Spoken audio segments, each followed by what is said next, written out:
Welcome to Theoretically Speaking, hosted by Victoria Herrera and Brent Javier. Produced by Next Theory. From the Philippines to the world, this is an interview series with creative entrepreneurs, taste makers, and change agents. We dissect the journey they took from dream to reality, exchanging stories from the past, motivations in the present, to ideas for the future. Welcome to Theoretically Speaking, which is our podcast. My name is Victoria Herrera, and I'm with Brent Javier. And I know you guys are wondering, who we are, what our podcast is about, why we decided to do a podcast coming from the Philippines. And we're just here in our very first episode to break it down for all of you guys. All right, guys. So first up, we're going to just introduce who we are, let you guys get to know us a little bit, what we're about, what our energies are, personalities, what we're interested in, why we're doing a podcast, and that sort of thing. So to start it off, I'm going to just ask Brent a bunch of questions, and then he can throw me a bunch of questions. How's that? Yeah, go with it. Yeah. All right, I'm just going to go with it. All right, Brent, why did you come to the Philippines? Because I know you're from Canada. I mean, that's kind of a long story. I don't know if everyone really knows the true story. I mean, there's a bunch of people out there that would, but there's also like a showbiz answer that I give to people. Basically, I mean, to keep it real, since that's what we're trying to do here at the show, I'm going to start off with a whopper. So I was on actually academic suspension for a year here in Canada. And previously, I went there because I wanted to try and play basketball. What people don't know is like I've been athletic for my whole life. And when I was like 17 and younger in Toronto, basically I was a baller. It fell off sharply after that age, but there was a point when I was trying to become an athlete or at least try my hand at doing sports as a living. So I went to the Philippines because I was suspended for a year academically, and the rest, I don't think I could say the rest is history from there. Huh? I was like, you're suspended? I could never imagine you suspended from something. Yeah. Well, I mean, not everyone knows that story. Like I have told some people, I have answered that a couple times, but it's also a little bit embarrassing, so I don't mention it all the time. That's the real story. So I tried my hand in the Philippines. I also just the whole getting into the industry, being modeling when I was 21, just really took off out of nowhere. It's not like I ever went to the Philippines. Never in my mind was going to come and model or whatnot. It just sort of happened. So I guess just something that it was serendipitous. It was definitely fun while I was active for a long time, and I guess if anything that's what people still remember me as or know me as, even though I'm not very active anymore in modeling. So basically that's my story, but I think what everyone's waiting for is, what's your story, V? Man, the thing is, when you're always looking at your own story, you really don't know where to start and what would be interesting for people, but I'm just going to as it is. I was born in the States, and then I grew up in the Philippines since I was 5. I have this accent because of my older siblings. They, have a strong American accent when we were all still living in the States. So I picked it up from them growing up and from watching a lot of MTV Asia. So shout out to Mike Kasem for raising that accent in my, so I don't even know if that made sense. Yeah, I grew up in the Philippines, and then, I come from a family that's really in the industry. And when I say the industry, in the creative and at one point in time, the nightlife and event industry, right? I was raised by my siblings. So just being in that space of absorbing all these life lessons and industry lessons, because I was just at the dinner table. It wasn't my intention to, like when I was growing up, I wasn't saying, oh, I'm going to join this industry one day. I just was in it because of association. Like I was just in it because I tagged along with a lot of my older siblings. I just went with them to events. I went with them to a shoot. I did pullouts for my sister Rosario when she was still working as a stylist. I would be a fit model. I'd be the model where you'd only take a photo just from the neck down, so she'd cut off my head, just to show clients like this is how it's going to look. But then I would do all those things behind the scenes, for my siblings. For my brother John, I remember when he first started DJing, I was just such a fan of just what he was doing that I would invite all my friends, not knowing that's called promotion and not knowing that's called marketing.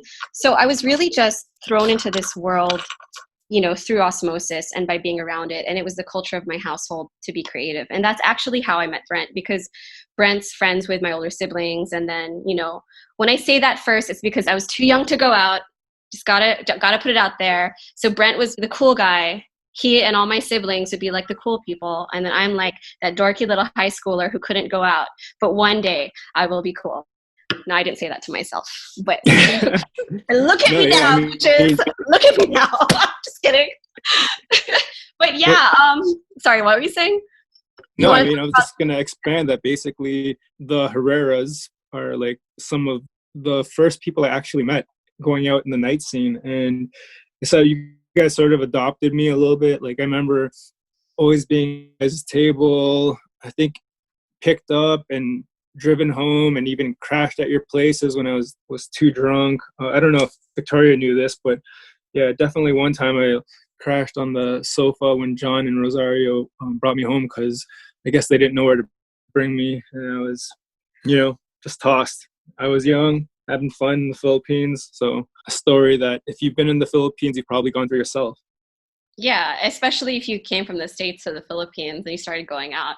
Okay, guys, so me and Brent have known each other for like the past 10 years here in Manila, and we've all had our different journeys. Brent in the modeling, fashion retail scene, consulting scene as well. I've also lived in the Philippines, worked in media, moved overseas for a little bit to Singapore, Hong Kong, moved back as well. So I started Next Theory back when I was living in Hong Kong because, in all honesty, I needed to do something to pay the rent. But what I was really able to do in that journey was learn how to create. I learned how to create for brands, how to think of brands, how to ideate, and obviously how to execute.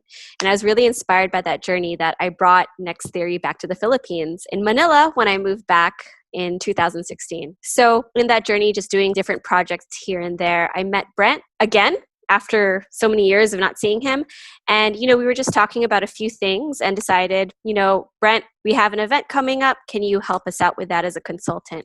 And after that experience, we started working on the company together. So for this project, we decided to also come out with a podcast. Why? Because of both of our diverse experiences put together, we realized that we have an amazing network of talented friends, creatives, entrepreneurs, people who live in Manila and all around the world. And it would be so great to mine their mind for all this wisdom and knowledge, because these are people who have inspired us, motivated us to create, helped us overcome personal struggles sometimes. And it's really important in this day and age to honor the people who helped mold you. So with that said, that's why we decided to create a podcast to bottle up all these stories and all these experiences and share it with you guys. So hopefully you guys can also learn and enjoy their energy too. Basically, for me, to make it a long story short, while we were doing that project, when we first reconnected, it just made sense. I just followed my intuition, my gut feel. And there was just one day I just ended up calling Vicky and saying, hey, V, what if we made this more than just this event? And, it just all took off from there. And it has been, and so much more. Because if you look now from where we started, or from that phone call when I initiated, hey, let's blow this up. Let's make this bigger than this event. We can do this. We now have a whole company together, and we have a podcast, and there's so many things. The future is definitely bright, and I hope you can just join us on our journey. That's right. So what Brent was saying earlier, it really was our experiences and in learning not just how to create, but how to create with a team. And I think that's one of the biggest learnings we have right now. So we have Brent in the house. We also have Yanni and May. We have Jenica. We have Dustin. We have a lot of people behind the scenes who are helping us as well put this podcast together. And that's one thing I want to give a special shout out to at the beginning of this whole journey, because this podcast is not possible without the efforts of a team. And definitely when it came to building Next Theory, Brent and I, as teammates, were also like, okay, how can we make our team grow? How can we grow our team to be more people? And part of that journey was because we were stuck in quarantine and a lot of our projects, when we think that, okay, in March, this is our plan, this is what we're going to do, this is, we think we're trying to plan everything. So, when quarantine happened and we were all stuck at home, what we were realizing was even though we had all these plans in the early part of the year and we had, this whole hustle going on and we thought we had everything under control, life kind of takes you by surprise. And it's something that took our whole world actually right now. And now that we're in quarantine, we're given the opportunity to slow down, to reflect, and of course, to learn. So this podcast actually started when we were just trying to have these different creative learning sessions via Zoom. And then Brent hits me up and he goes, "Yo, V, this should be a podcast." So we're like, yeah, this should be a podcast, right? And we are a creative company and we do walk the talk. So for us to talk about creativity, we wanted to create this special project as well to throw into the universe so you can all enjoy it. I just want to add this too about everything falling apart. I heard this from one of our original guests while it was still a learning session, but when one door closes, you build another one, not when one door closes, you walk through a new opportunity or whatever. Basically, when we first started, there was a client we just signed literally a week before I left for Canada. And, then lockdown and COVID happened. So everything there got put on hold. So we just had to be agile and create a different existence and also just make use of our time so that we're always growing and learning and not being stuck. There's a lot going on in the world right now, guys. And this is something we talked about before, just in our meetings, but we're bringing it to the podcast too. If there's ways where you can look at the world more positively or shift your perspective or find something you're grateful for every day, those are the wins that we want to celebrate. And for us, feeling like we didn't have the opportunity to create was kind of sad, and just creating this podcast was our challenge to create lemons out of lemonade and to still enjoy the journey together as a team and to learn together as well. What can we expect in this podcast, Mr. Brent Javier? As we mentioned, this is a whole new playground for us. So with our vision for what we have here, you can expect some very insightful stories, so many learnings that go beyond textbook, because as a creative, a lot of times there aren't really courses that teach you for the real world experience of being a creative. So we get down and dirty and figure out what happens behind the scenes, what you can't learn from a textbook necessarily, but learn from the experiences of people that have lived it. And, like all journeys, there's ups and there's downs, and it's about getting back up again and continuing your way, right? Because in life, especially in the creative journey, there's ups and there's downs, and there's just a lot of lessons in between. And part of that makes life so enriching. And we're highlighting both of that, the good parts, the bad parts, everything that just makes a creative's life really real. And what we also want to highlight is our journey being here in Manila, Philippines, in Southeast Asia. And hopefully if this reaches you wherever you are, you can, check out the scene here and what we've been up to.